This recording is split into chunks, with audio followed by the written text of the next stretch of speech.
चुनाव बीजेपी के लिए भी मुश्किल है, चुनाव कांग्रेस के लिए भी मुश्किल है। और ये डिपेंड करेगा दोनों पार्टियों में कि दोनों अपने किस तरह के कैंडिडेट, जब मुकाबला कड़े में आ जाता है ना, तो डिपेंड करता है कि आप कैंडिडेट कैसे उतार रहे हैं। नमस्कार, मैं अजय। देखो जी, वैसे तो मैं चुनाव कवर कर रहा हूँ राजस्थान के, लेकिन अब मैं मेरे शहर से करीबन महीना 1.5 महीने से पीछे हूँ, क्योंकि मुझे यहाँ की जानकारी नहीं मिल पाती और यहाँ की जो राजनीतिक घटित क्या बढ़त रहा क्या घटत रहा तो उसको पूरी जानकारी नहीं रख पा सकता। और मेरे गुरुजी जो आज मेरे मार्गदर्शन बन के, मेरे कृष्ण भगवान बन के, वो मेरे उस जेएनसी को रथ को चलाने की अगुवाई कर रहे, कि मैं इनका बड़ा ऋणी हूँ अजय मल्होत्रा जी का, कि इनका 33 वर्षों का अनुभव, पत्रकारिता का, बड़ी बारीकी से पत्रकारिता का अनुभव, वो मेरे लिए भी एक सार्थक कदम देखा जा सकता है जेएनसी लिए। सर, मैं ऋणी हूँ आपका कि मैंने आपसे बहुत कुछ सीखा। कैसे हैं सर? बहुत बढ़िया, एकदम से। सर, क्या राजनीति में चल रहा, किस प्रकार की चर्चा चल रही, क्या हरियाणा इसको लेखा रहा राजनीति के अंदर, क्या मान सकते हैं? हरियाणा में अब राजनीतिक चर्चाएं शुरू हो चुकी हैं और सभी पार्टियों ने अपने अपने तरीके से तैयारियां शुरू कर दी हैं। जहाँ तक संगठन और तैयारी का प्रश्न है, इसमें कोई शक नहीं है कि भारतीय जनता पार्टी दूसरी पार्टियों से इस मुकाबले में आगे है तैयारियों को लेकर। और जहाँ कांग्रेस है, अभी संगठन का घोषणा नहीं कर पाई है। शायद वो लोग, ये 4-5 स्टेट्स के चुनाव हो जाएंगे, इसके बाद वो भी अपने संगठन की घोषणा करेंगे।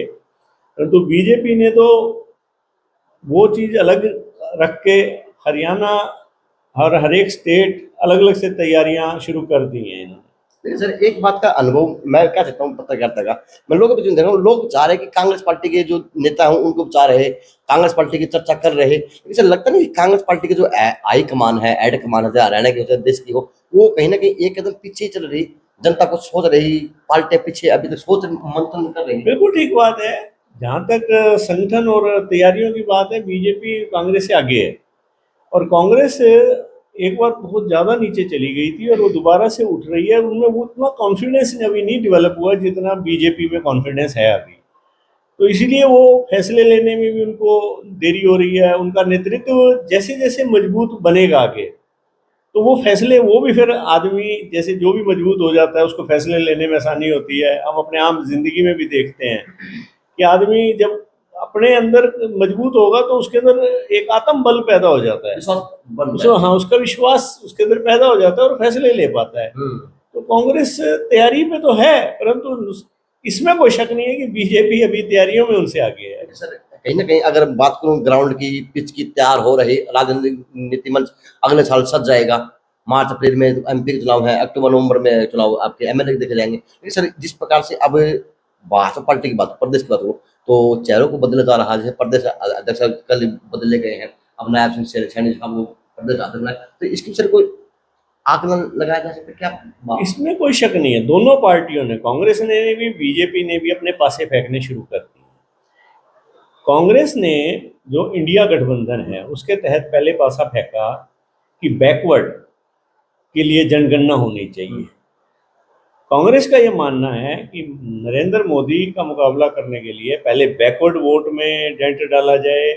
विदेश में जो एक चर्चा है मोदी जी की, एक अच्छे प्रधानमंत्री की, उस चीज़ को लोगों तक दूसरे तरीके से पहुंचाया जाए, तो कांग्रेस की स्ट्रेटेजी का हिस्सा है। तो कांग्रेस ने इसीलिए, राहुल गांधी जी ने पिछले दिनों मांग कर दी कि भाई बैकवर्ड क्लास है उसकी जनगणना होनी चाहिए। अब बीजेपी की, जो जिसे आमतौर पर स्वर्णों की पार्टी माना जाता है, और इसमें कोई शक नहीं है कि बैकवर्ड वोट भी उनके साथ ज़्यादा रहा है, परंतु उस वोट को तोड़ने के लिए इंडिया और कांग्रेस ने तो पासा फेंक दिया। और ये स्वाभाविक तौर पे कहीं ना कहीं बैकवर्ड क्लासेस को वो इफेक्ट भी कर रहा है, क्योंकि बैकवर्ड क्लासेस में एक चर्चा शुरू हो गई है भी जनसंख्या अगर हो जाती है जनगणना तो उनका वोट बैंक बढ़ेगा, उनकी जो परसेंटेज है बढ़ेगी और वो फिर आरक्षण मांगेंगे उसके हिसाब से। बीजेपी की दुविधा ये है कि अगर वो आरक्षण ज़्यादा देती है तो जो स्वर्ण उसका वोट बैंक है वो उससे टूटता है। तो बीजेपी को उन्होंने एक बड़ी विकट स्थिति में डाल दिया।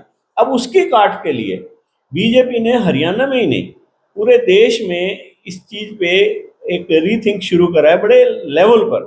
कल अपना अमित शाह जी ने जैसे तेलंगाना में कहा कि हम बैकवर्ड मुख्यमंत्री बनाएंगे अगर हमारी सरकार आती है तो इसी प्रकार हरियाणा में अब जो ओम प्रकाश धनखड़ जी हैं, वो नो डाउट ओम प्रकाश धनखड़ जी मजबूत अध्यक्ष के रूप में उन्होंने काम किया। मैं पिछले 3 दशक में देख रहा हूँ कि ओम प्रकाश धनखड़ जी एक ऐसे अध्यक्ष के रूप में कामयाब हुए जो एक मजबूत थे, जिसने पार्टी को खड़ा किया, जिन्होंने स्वाभाविक तौर पर संगठन के लेवल पर खड़ा किया और उनकी नज़दीकियां प्रधानमंत्री जी से भी रही हैं।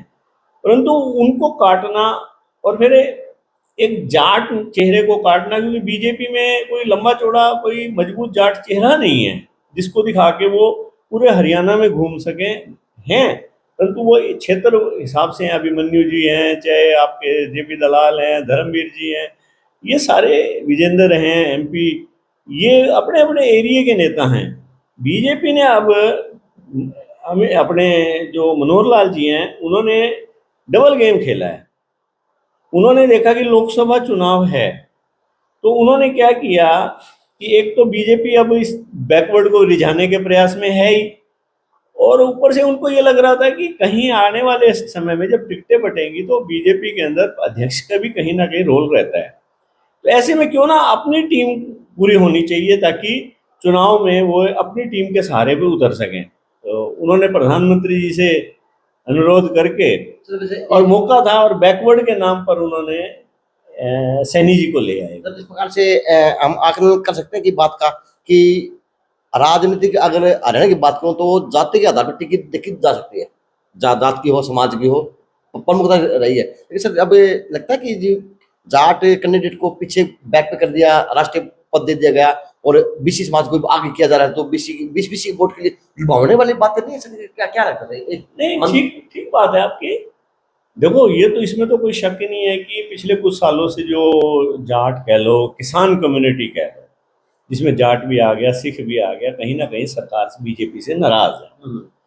अब बीजेपी को यह आभास होने लगा है कि जाट कोई लंबा चौड़ा इलेक्शन में बीजेपी के साथ खड़ा नहीं होगा लोकसभा में, पूरे हरियाणा की बात है। ऐसे में बीजेपी ने जो पहले से ही पूरे देश में सोच रही है कि बैकवर्ड के वोट को कैसे इंटैक्ट रखा जाए, जो पासा फेंका है इंडिया गठबंधन ने उसको कैसे रोका जाए, तो उन्होंने हरियाणा में भी ये एक ट्राई किया है और हरियाणा में एक बैकवर्ड को उन्होंने बना दिया।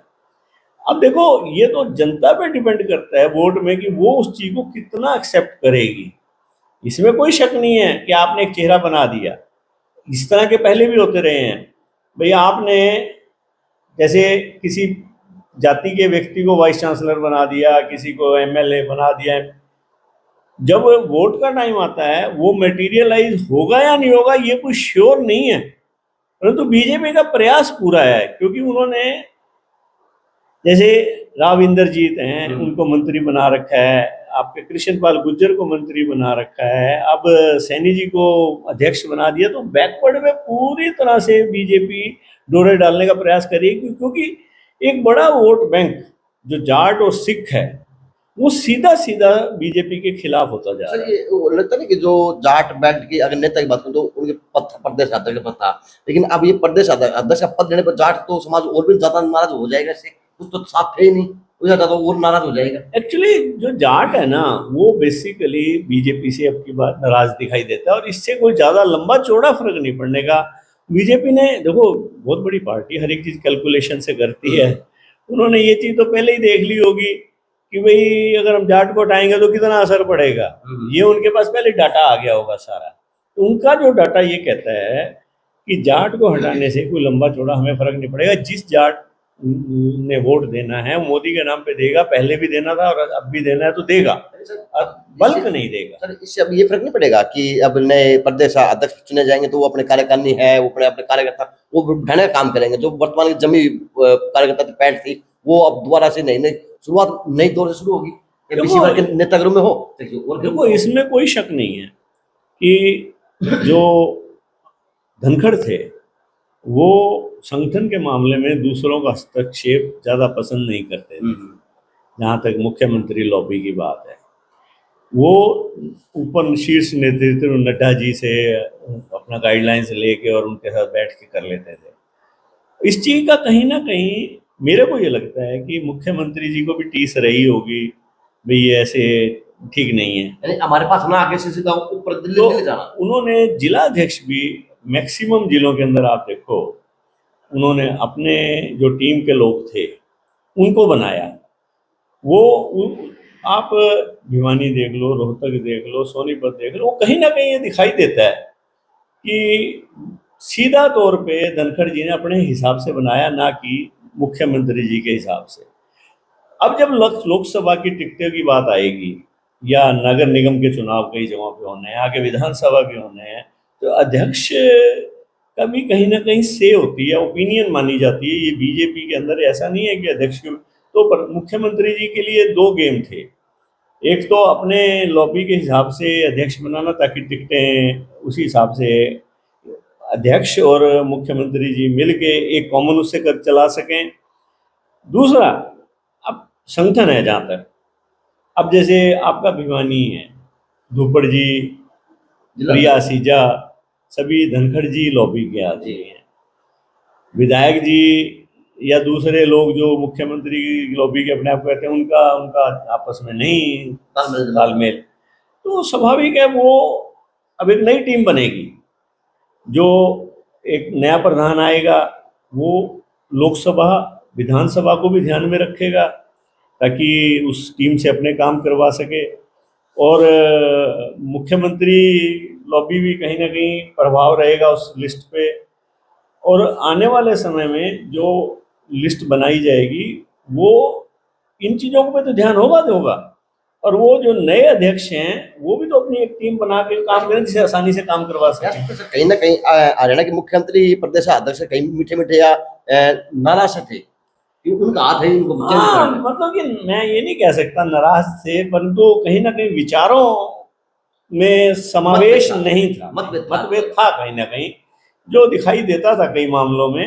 बाकी तो देखो ये पार्टी ऐसी अनुशासित पार्टी है, ज़्यादा आप सबके सामने नहीं ला पाते थे। जहाँ तक अंदर की बात है सामने आती है, सुनने में आता है कि लंबा चौड़ा आपस में तालमेल अंदर खाते नहीं। तो कह सकते हैं कि अब ये जो प्रदेश अध्यक्ष की चेंज होने की वजह से अब हरियाणा के लोकसभा चुनाव आएंगे, उसमें भाजपा को बेनिफिट मिल पाएगा या नुकसान भी हो सकता है अचानक? देखो ये कोई, आप मेरे को नहीं लगता कि बहुत ज़्यादा फायदा हो जाएगा इस चीज़ का। आपने एक चेहरा बना दिया, अध्यक्ष बन गया वो, उससे ये नहीं कि सारे बैकवर्ड उधर आ जाएंगे। लोगों को तो दो ही चेहरे दिखाई देते हैं, या तो मुख्यमंत्री बनाया होता बैकवर्ड, या फिर कोई ऐसा बैकवर्ड होता कि जो जिसके हाथ में सत्ता होती।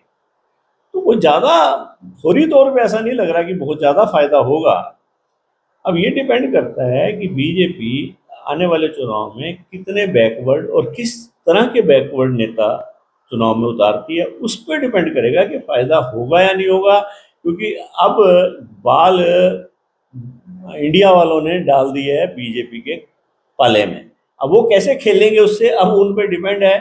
तो ये समय बताएगा कि फायदा होगा। बात करें हम कर्मचारियों की बात करें, हम चाहे आशा वर्करों की बात करें, चाहे यूनियन की बात करें, चाहे आम आदमी की बात करें, चाहे आपका आम आदमी के टच की पीपी की बात करें, चाहे आयुष्मान कार्ड की बात करें, चाहे चिरायु योजना की बात करें, चाहे किसी और योजना की बात करें, चाहे सिलेंडर की बात करें, तेल की बात करें, लेकिन जो सर नाराज है तो उन नाराजगी को क्या बातों से दूर किया जाएगा या वास्तवता में अब जैसे 5 राज्यों में पोटली खोल रखी है नेताओं ने, सत्ताओं ने, कि जादू छड़ी दिया सर, सब कुछ दे रहे हैं, फ्री वाला दे रहे हैं, वैसे बांट रहे हैं, सर ऐसे बांटने का काम होगा या वास्तवता में जो हरियाणा बहुत रहा, चाहे रोजगार के मामले में हो, चाहे किसी और प्रकार के मामले, तो ऐसे ही रहेगा? क्या मानते हैं? तो अजय जी, नंबर एक तो मेरा जहाँ तक मानना है कि वोट की नींव उसी दिन से पड़ जाती है जिस दिन से आप सत्ता में आए हो। ये नहीं कि आप 4 साल अगर आपने कुछ नहीं किया और आखिरी साल आप आके रेवड़ियाँ बांटने लग जाओ, तो जनता मूर्ख नहीं है, जनता भी समझती है सारी बात।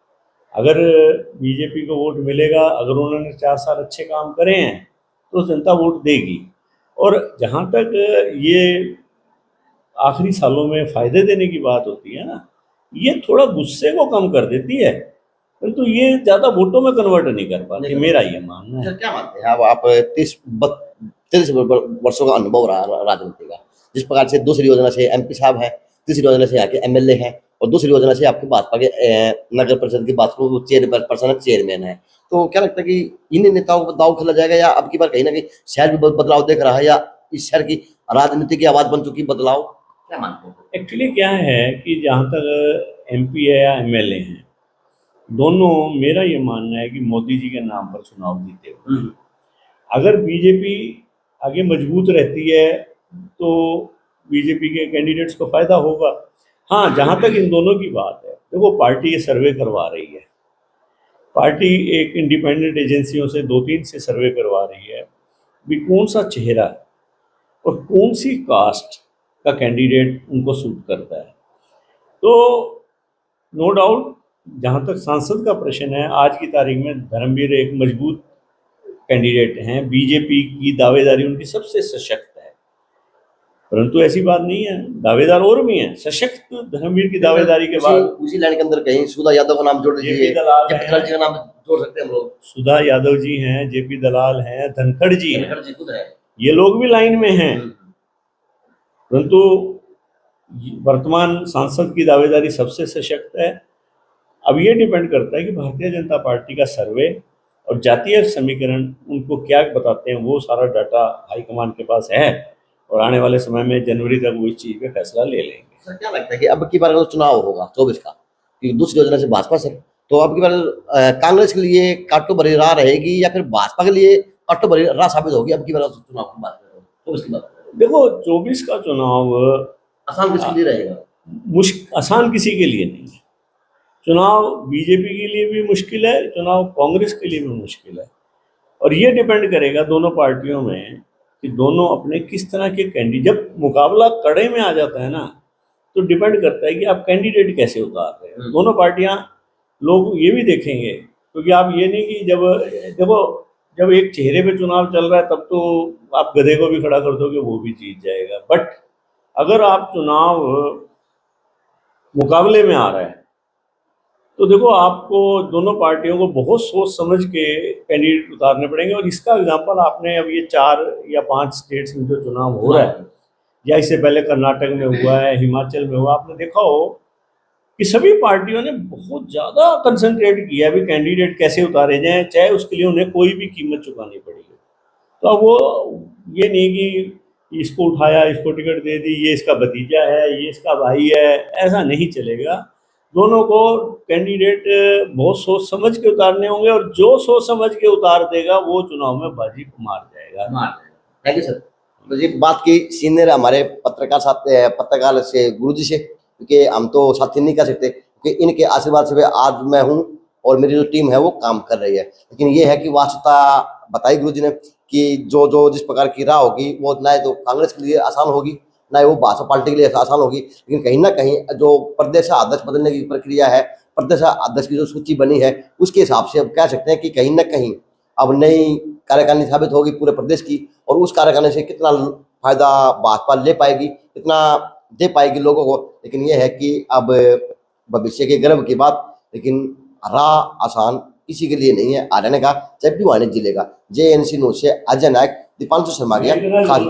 अजय ने पिछले 7-8 साल में मेहनत करके अपने आप को एक बहुत मजबूत स्तंभ की तरह स्थापित किया है। बड़ी खुशी होती है कि अपने पौधे लगाए हुए पौधे जब मजबूत होते हैं तो भगवान इन लोगों को तरक्की दे, कामयाब। Thank you sir. ये आशीर्वाद सर मैं चाहूँगा कि आप हमेशा मेरे सिर पे रखें, कि गुरु भगवान से बड़ा है जी मानने वाले के लिए, क्योंकि आशीर्वाद अगर गुरु का साक्षात मिल जाए तो बस उसको 4 चांद लग जाते हैं, चाहे वो कोठी का मालिक बन जाए, चाहे वो गाड़ी का मालिक बन जाए। अगर गुरु के बगैर नहीं है तो वो आदमी कुछ नहीं बन पाता। कि राह आसान हमेशा गुरु करता है शिष्य के लिए। मेरी राह आसान की अजय जी ने, सर ने, और मैं आज जो भी हूँ, मैं अजय हूँ, JNC है वो इनकी बदौलत है। JNC न्यूज से अजय नायक, दीपांशु शर्मा गया खास रिपोर्ट।